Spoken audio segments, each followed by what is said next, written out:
সুপ্রিয় সপ্তম শ্রেণীর শিক্ষার্থীরা, আজকের এই ভিডিওতে আমরা দেখব তোমাদের সপ্তম শ্রেণীর তথ্য ও যোগাযোগ প্রযুক্তি এই বই থেকে তৃতীয় অধ্যায় নিরাপদ ও নৈতিক ব্যবহার।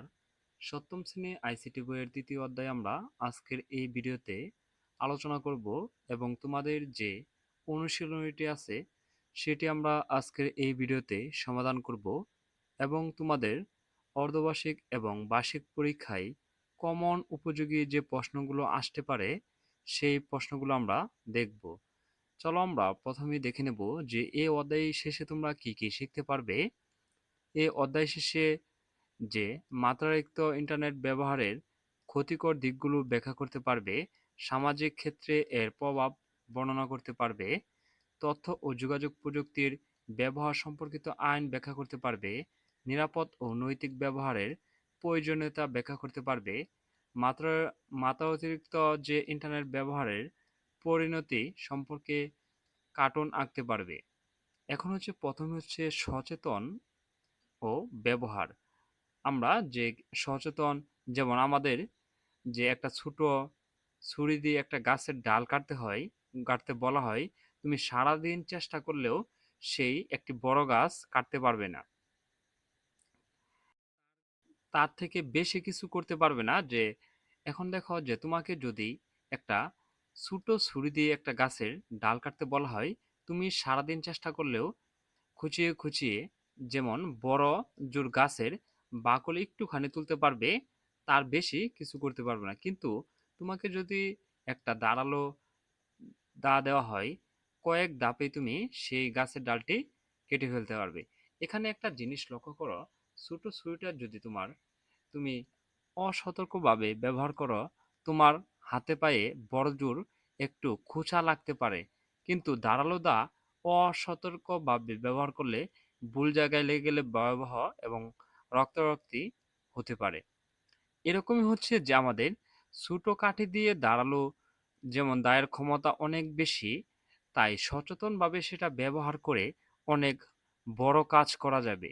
কিন্তু অসচেতনভাবে সেটা ব্যবহার করলে অনেক বড় বিপদ হয়ে যেতে পারে। এটা সবসময় মনে রাখবে, জীবনে সব কিছুর বেলাতেও এটাই সত্যি, সবচেয়ে বেশি সত্যি এটা তথ্য প্রযুক্তির বেলায়। প্রযুক্তির ক্ষমতা কত, যে সেটা নিশ্চয়ই তুমি এখন অনুমান করতে পারবে। যে অনুমান শুরু করতে পেরেছ, তাই তুমি নিশ্চয়ই বুঝতে পেরেছ এটাকে ভুল করে ব্যবহার করলে অনেক বড় সর্বনাশ হয়ে যেতে পারে।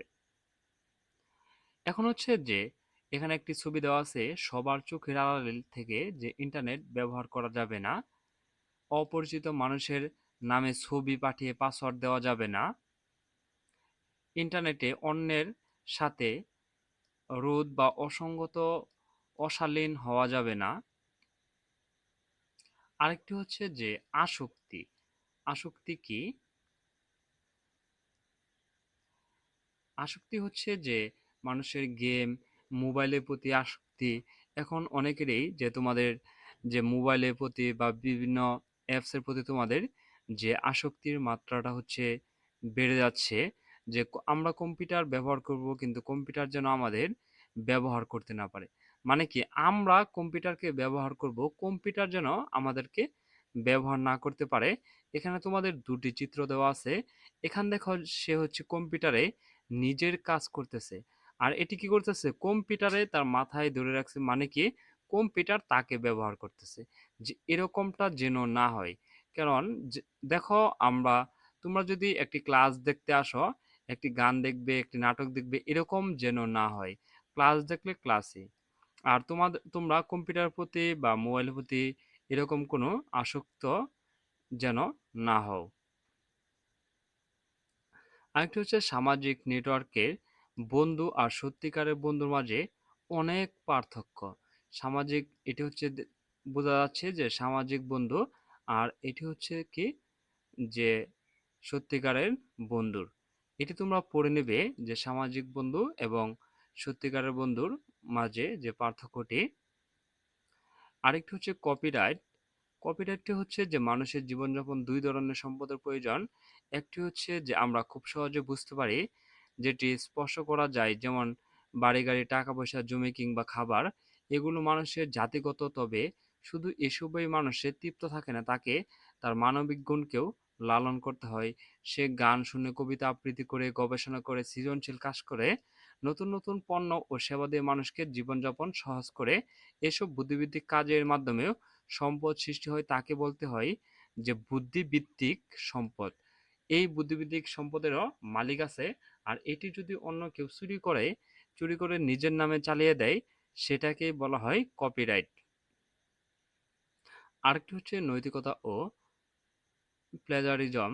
এটি তোমরা ভালো করে পড়ে নেবে। এটি হচ্ছে রিডিং এর মতো। এখানে তোমাদের যে প্র্যাকটিক্যাল ক্লাস নেই আশা করি। পরবর্তী ভিডিওতে তোমাদের পরবর্তী অধ্যায়ে তোমাদের যে প্র্যাকটিক্যাল ক্লাস আছে, যে একটি কম্পিউটারে Microsoft Word, Excel, PowerPoint এগুলো কিভাবে কাজ করতে হয়, কিভাবে নাম লিখতে হয়, পরবর্তী অধ্যায়ে আমরা সেই বিষয়গুলো দেখব। এখন আমরা দেখে নেব তোমাদের এই অধ্যায় থেকে যে নমুনা প্রশ্নগুলো, এই নমুনা প্রশ্নের সমাধান এবং সংক্ষিপ্ত প্রশ্নের সমাধানগুলো, এবং যে পরীক্ষায় কমন আসার মতো যে প্রশ্নগুলো আমরা দেখে নেই। প্রথমে এটি দেখে নেব। এক, বাড়িতে কম্পিউটার রাখার সবচেয়ে সুবিধাজনক স্থান কোনটি? চলো আমরা এটি দেখি। এর উত্তরটি হচ্ছে যে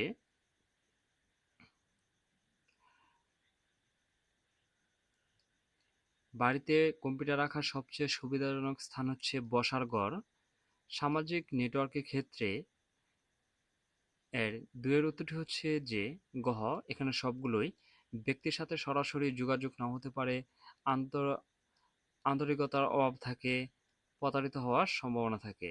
তিন হচ্ছে কম্পিউটার আসক্ত একজন ব্যক্তি অসামাজিক হয়ে যেতে পারে। আর ৪ এবং ৫-এর জন্য এই উদ্দীপকটি দেখি। রিমুর বয়স ৫, ইদানিং ঘুম থেকে উঠেছে সেই টেলিভিশনে কার্টুন দেখতে শুরু করে। সে সবসময় সে বাবা মাকে বিরক্ত না বলে বাবা মাও বেশি খুশি। রিমুর ক্ষেত্রে কার্টুন দেখাকে বলা হয় কার্টুনের প্রতি আসক্তি। রিমুর প্রতি বাবা মার আচরণে সে ১ এবং ২ অসামাজিক হয়ে যেতে পারে এবং শারীরিকভাবে দুর্বল হয়ে যেতে পারে। এখন আমরা দেখে নেব তোমাদের যে কমন উপযোগী কতগুলো প্রশ্ন আমরা দেখে নেই। আমরা কেন ইন্টারনেট ব্যবহার করব? আনন্দের জন্য, ক্ষতি করার জন্য না, অশালীন হওয়ার জন্য না। এটি হচ্ছে এক। আর ইন্টারনেট ব্যবহারের সময় কাকে নাম, ঠিকানা, ছবি দেওয়া অনুচিত? এটি হচ্ছে অপরিচিত মানুষকে আমরা যে কোনো তথ্য শেয়ার করব না। নিয়ম মেনে ইন্টারনেট ব্যবহার করার সুবিধা কোনটি? সমস্যা থেকে দূরে থাকা সমস্যা থেকে দূরে থাকা যায়। আর হচ্ছে অসৎ লোক ইন্টারনেট কেন হানা দেয়? এটা হচ্ছে অন্যের ক্ষতি করার জন্য অসৎ লোকে হানা দেয়। ইন্টারনেটের যোগাযোগের ক্ষেত্রে কেউ কাউকে দেখতে পায় না, এরূপ দেখতে না পাওয়ার নেতিবাচক দিক কোনটি? কথাবার্তা শালীনতা ছড়িয়ে যায়। জীবনের সবকিছুই কি অনুযায়ী হওয়া উচিত? সেটি বয়স অনুযায়ী হওয়া উচিত। ইন্টারনেটে কি করা অনুচিত? এটা হচ্ছে যে অশালীন আচরণ। আমরা কারোর সাথে খারাপ আচরণ করব না। কোন ধরনের ওয়েবসাইট আমাদের দেখা উচিত নয়? বিপজ্জনক ওয়েবসাইট আমাদের দেখা উচিত নয়। ছোটদের কখনো একা অন্যদের চোখের আড়ালে কি ব্যবহার করতে নেই? সেটা হচ্ছে ইন্টারনেট কি অন্যদের আড়ালে ব্যবহার করা উচিত নয়।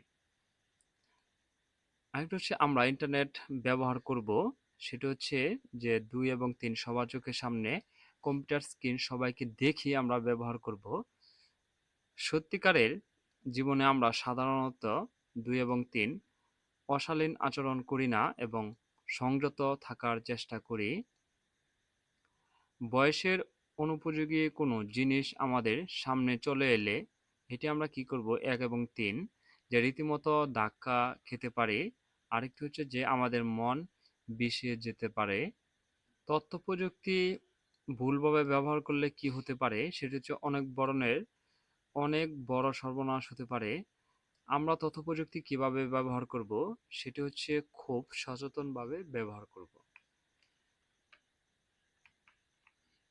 আমরা তোমাদের এই বহু নির্বাচনী প্রশ্ন এবং কতগুলো যে কমন উপযোগী প্রশ্ন দেখে নিলাম। এখন তোমাদের সংক্ষিপ্ত প্রশ্নগুলো সমাধান করব। এখানে তোমাদের 5টি প্রশ্ন আছে, এই 5টি প্রশ্নে আমরা সমাধান করব। চলো প্রথমে দেখে নেব এক, ইন্টারনেট ব্যবহার ক্ষেত্রে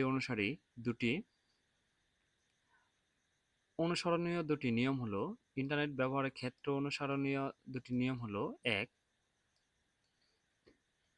অপরিচিত লিঙ্ক বা ফাইল ডাউনলোড না করা, ব্যক্তিগত তথ্য, পাসওয়ার্ড, মোবাইল নম্বর ইত্যাদি গোপন রাখা। দুই হচ্ছে কম্পিউটার আসক্তি বলতে অতিরিক্ত সময় কম্পিউটার বা ইন্টারনেট ব্যবহারের অভ্যাসকে বোঝায়। যেভাবে বোঝা যাবে কম্পিউটার আসক্ত হয়েছে সেটি হচ্ছে কি, দীর্ঘ সময় কম্পিউটার ব্যবহার করা, পড়াশোনা বা কাজের ক্ষতি হওয়া, কম্পিউটার ব্যবহার করতে না পারলে বিরক্ত হওয়া। তিন হচ্ছে কম্পিউটার আসক্তি থেকে বের হয়ে আসতে করণীয়, নির্দিষ্ট সময় ধরে কম্পিউটার ব্যবহার করা, খেলাধুলা ও সামাজিক কাজে অংশ নেওয়া, পরিবারের সদস্যদের সাথে সময় কাটানো। আর চার হচ্ছে যে কপিরাইট হলো কোনো লেখক বা সৃষ্টিকর্তা সৃষ্টিকর্মের উপর তার আইনগত অধিকার। কপিরাইট হলো যেমন তুমি একটি কবিতা লিখেছ, এই কবিতাটি যে অন্য কেউ তোমার বন্ধু, সে তার নাম দিয়ে বলেছে সে লিখেছে, এটাকে বলে কি কপিরাইট। ওপেন সোর্স সফটওয়্যার হলো এমন সফটওয়্যার যার সোর্স কোড সবার জন্য উন্মুক্ত থাকে এবং প্রয়োজনে পরিবর্তন করা যায়।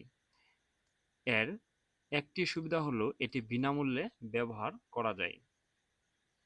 ধন্যবাদ শিক্ষার্থীরা, আমরা তোমাদের এই সপ্তম শ্রেণীর আইসিটি বইয়ের তৃতীয় অধ্যায়ের সমাধান দেখে নিলাম। পরবর্তী ভিডিওতে আমরা দেখব চতুর্থ অধ্যায় ওয়ার্ড প্রসেসিং।